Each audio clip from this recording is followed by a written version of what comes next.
Le supplément média. Et le supplément média s'intéresse avec notre invité, journaliste au Figaro, qui sort ce livre, Pierre Bénichou, une figure de style. C'est vous qui signez ce portrait. Benjamin Puech, bonjour. Bonjour. Vous êtes intéressé à Pierre Bénichou, qui est devenu une star de la télévision, mais on connaissait mal son passé, on connaissait mal son histoire riche de rencontres, de filiations aussi, un passé. Pourquoi ? Parce que vous êtes plutôt jeune. Je suis plutôt jeune. Plutôt jeune. Merci. Vous vous intéressez à quelqu'un qui a marqué à ce point la télévision par son humour. Eh ben c'est ça. Alors aujourd'hui d'ailleurs on célèbre les 5 ans de sa disparition puisqu'il est mort le 31 mars 2020. Et j'aime bien ce que vous dites sur la filiation parce qu'à mon avis effectivement chez Pierre il y avait beaucoup de filiation intellectuelle, culturelle que j'ai essayé de faire apparaître dans le livre et qu'on connaissait effectivement mal puisque on le résume à un homme de radio qu'il a été. Et je pense qu'il a été un homme de radio comme il y en a eu peu par sa singularité, par son humour inimitable. Et de télé, on a tout essayé. Et de télévision, absolument, avec Laurent Ruquier qui l'a beaucoup accompagné, qui a été un peu son impresario d'une certaine manière, mais tout ça est arrivé, alors ça a commencé avec Philippe Bouvard en 1999 dans Les Grosses Têtes, où il était copain avec Carlos, avec Jean-Yann, avec Jacques Martin, il les connaissait tous depuis des décennies, et il a fallu beaucoup de temps à Pierre pour se convaincre qu'il avait peut-être, que ça valait le coup de se lancer dans cette carrière-là. Et moi, ce que j'aime chez Pierre Bénichou, c'est qu'il est devenu comique un peu par hasard, sur le tard. Jusque-là, il avait fait de l'humour, mais c'était sa vie, c'est ce qu'il était. Mais c'était du journaliste qui existe plus vraiment, c'était un journaliste mondain, et on pourrait dire un ragotier quand même.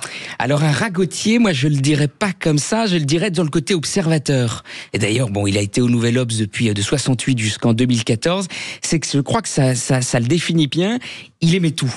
Les faits divers, la politique, l'histoire, jusqu'à la biologie, mais la littérature. Mais il les fréquentait, c'est-à-dire qu'il y avait une collusion. C'est ça la différence, c'est qu'aujourd'hui, on ne fréquenterait plus, on n'irait pas dîner chez un tel ou autre. Ouais. Lui, il allait dîner chez les politiques, dîner chez les stars, et il y avait cette vraie collusion. Absolument, c'est-à-dire qu'il les regardait de près, il les observait, il était ami avec certains d'entre eux, avec beaucoup d'entre eux, parce qu'il a eu aussi cette chance de vivre à cette époque-là, de tutoyer Marguerite Duras, d'être copain avec Albert Cohen, de charrier Yves Montand, et on le voit d'ailleurs dans son recueil de nécrologie qu'il a publié en 2017, Les absents lever le doigt, et que vraiment je conseille à tout le monde.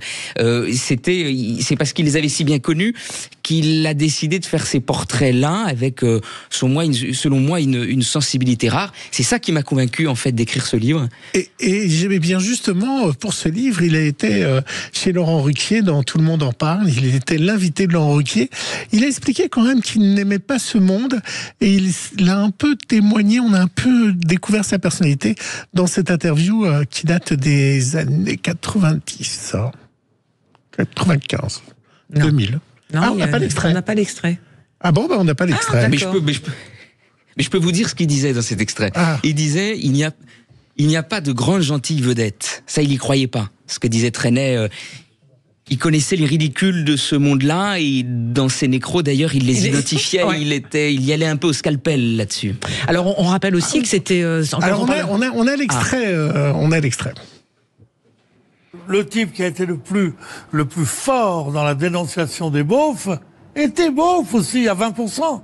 Oui, mais c'était pas ma question. Parce que c'est comme ça, parce que tout est dans tout. Et c'est pas cette société que je déteste. Cette société, j'y ai vécu et j'y ai joui de cette société. Ce que je veux dire, c'est que je n'étais pas aveuglé. À relire ça, j'étais pas aveuglé par les bassesses, les petitesses et les mensonges de beaucoup de ces gens qui pourtant je continue dans ma mémoire, mais voilà. Il y avait un challenge entre Coluche et Gainsbourg. C'est ce qu'on comprend à travers le portrait de Gainsbourg. Oui, bien. Coluche, il n'avait qu'une passion, c'était Thierry Luron. Parce qu'il faisait plus d'entrées que lui.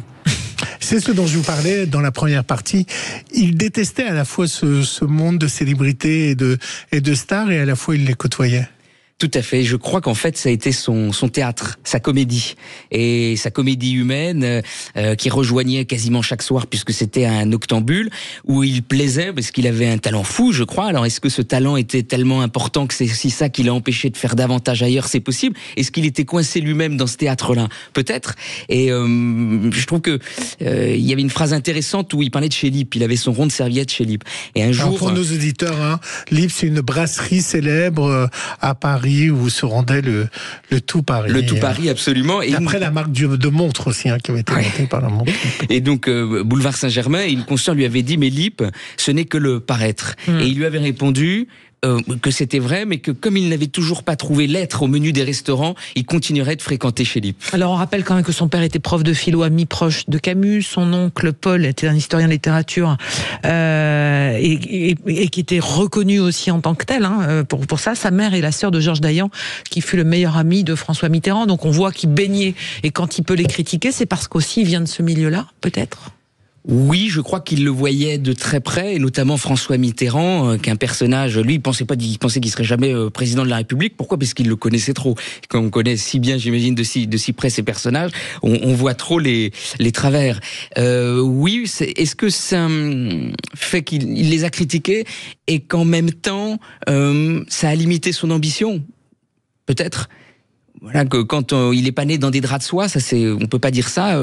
Laurent de cette époque-là c'était pas une famille bourgeoise, c'était une famille très intellectuelle, qui aimait terriblement les livres. Et il y avait une vraie passion, c'est-à-dire qu'il croyait pas en Dieu, mais il croyait en les livres. Cette espèce d'amour de la culture. C'est important chez Pierre. Est-ce qu'il y a un Pierre Bénichou qui existe aujourd'hui ? Est-ce que ça sera encore possible à l'heure des réseaux sociaux ? Je vais rebondir sur vous. C'était une grande gueule, en fait. C'était une grande gueule. C'était une grande gueule qui avait des choses à dire, qui avait un avis sur tout. Mais quand je le dis, c'est pas une critique, c'est parce qu'il avait beaucoup lu, parce que tout l'intéressait. Et je crois que c'était ça qui le rendait singulier. Ça répond aussi à votre question sur s'il en existe un aujourd'hui. C'est que quand il s'exprimait à la radio, dont on va se gêner, dans les grosses têtes, c'était de l'humour bien sûr, mais pas seulement. C'était aussi une analyse de la société sous tous ses côtés, dans les petits détails. Ça va pas seulement le monde des vedettes, mais ça va le monde de la politique, à la littérature. Il essayait de comprendre les dessous, une passion humaine, et qui puisait dans ses filiations.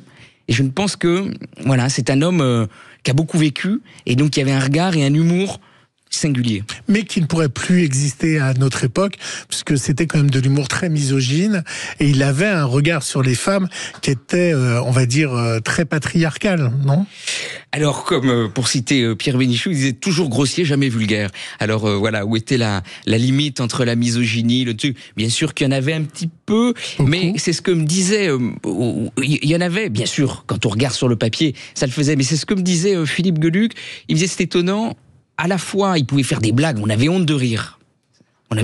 Et en même temps, quand il entendait quelque chose qui lui semblait désagréable ou manquait de sensibilité, que ça, il pouvait devenir tout de suite éteint, abattu. Ouais, vous avez interrogé, vous parlez de Philippe Geluck, mais d'autres personnalités, notamment François Hollande, qui, au-delà de l'aspect ancien président de la République, l'homme politique, a beaucoup d'humour aussi, et qui se rejoint un peu sur certains points, je dirais. Oui, absolument. Alors, à mon avis, ils sont mieux connus qu'on pourrait l'imaginer, parce que quand François Hollande commence à entrer en politique des années 80, lui, Pierre Bénichou, est un des patrons du Nouvel Observateur, donc il le rencontrait là-bas, il se permettait de lui dire, c'est ce que m'a dit François Hollande, il se permettait de faire des observations que personne d'autre n'aurait osé faire. Donc c'est bien le côté grande gueule de Pierre qu'on retrouve.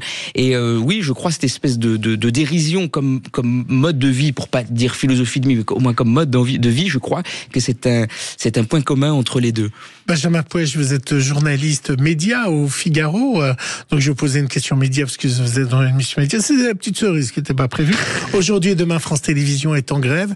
Pensez-vous que la fusion va aller jusqu'au bout ?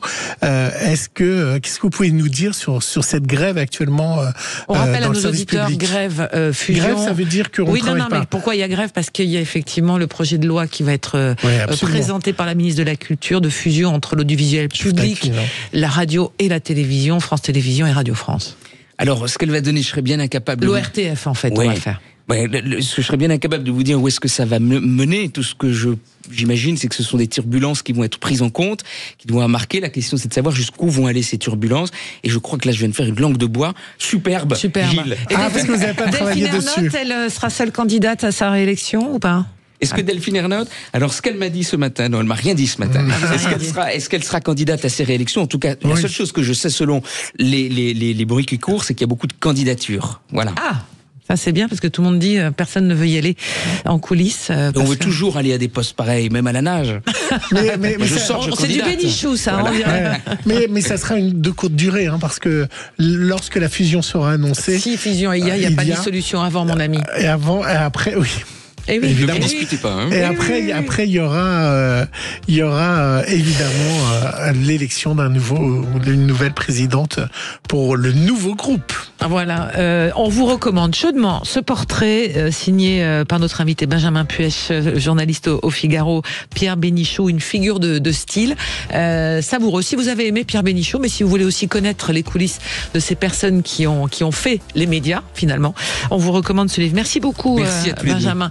Dans un instant, on va retrouver nos débatteurs et on va parler bien évidemment de ce qui est en train de se passer du côté du tribunal de Paris, avec la lecture qui a débuté par la présidente dans le procès du Rassemblement national, qui a commencé la lecture de son jugement. Elle a d'entrée annoncé que ça va être un petit peu long, a-t-elle prévenu, donc les décisions ne seront pas connues avant midi 20. En tout cas, je reste. 2 heures. Voilà. Dans un instant, on retrouve avec nos débatteurs. À tout de suite. Sud Radio, c'est votre opinion qui compte.